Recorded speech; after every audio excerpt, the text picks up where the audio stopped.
วงพงศรีประดับเรียนใส่มิตรภาพและมอบใบยงยอรัฐบาลต้นเสาร์วันที่24กรกฎาคม2020นี้ที่ห้องประชุม35สำนักงานปกครองแขวงพงศรีได้จัดพิธีประดับเรียนใส่มิตรภาพและมอบใบยงยอรัฐบาล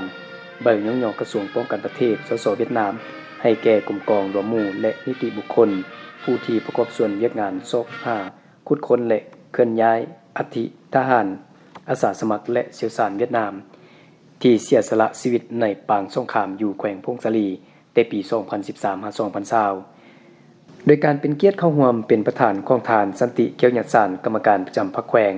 ห้องเลขาพรรคแขวงประธานคณะกรรมการปกครองแขวงพงศรีเข้าร่วมมีบรรดาท่านอดีตคณะพิศอบปฏิบัติงานพิเศษมีกรรมการพรรคแขวงคณะพรรคคณะบัญชาคณะพิศอบปฏิบัติงานพิเศษแขวงบรรดาท่านผู้ที่มีผลงานนายและพลทหารหลักแหล่งและภาคส่วนที่เกี่ยวข้องข้างของร่วม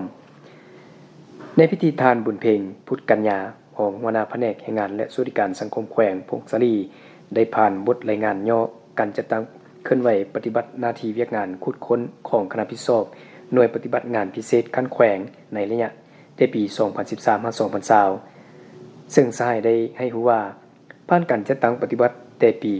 1994 5 ปี 2020 สามารถซอกหาและขุดค้นอัฐิได้ทั้งหมดจำนวน 67 ศพได้ส่งมอบให้อัฐิกลับคืนสู่ประเทศเวียดนามมีทั้งหมด 67 อัฐินับแต่ปี 2025 ผ่านมาแขวงพงศรีได้ร่วมกับกองปฏิบัติงานพิเศษทหารเขต 2 เวียดนามที่ประจำอยู่แขวงอุดมไซ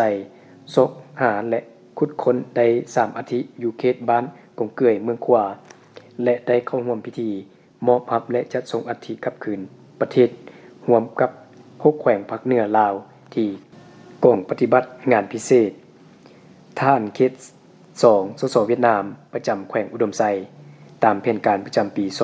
2026 สำเร็จจากนั้นสายพันโทบุญเพ็งแสงสุรีคณะประจำพรรคกองบัญชาการทหารแขวงรักษาการหัวหน้าห้องการเมืองทหารแขวงได้ขึ้นผ่านโคตกลงของคณะอภิสอบ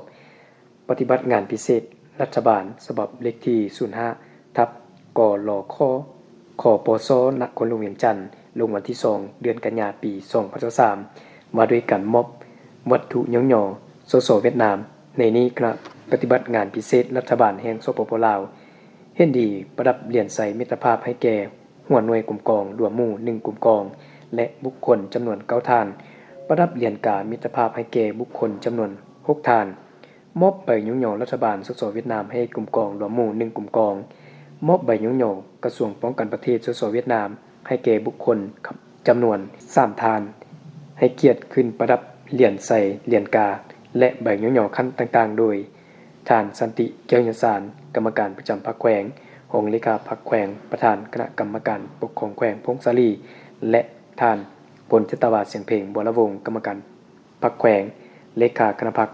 หัวหน้าการเมืองกองบัญชาการทหารแขวงพงศรีขึ้นรับโดยบรรดาท่านผู้ที่มีผลงานและญาติพี่น้องต่างหน้าผู้ที่มีผลงานและหัวหน้ากลุ่มกองที่มีผลงานตามลำดับ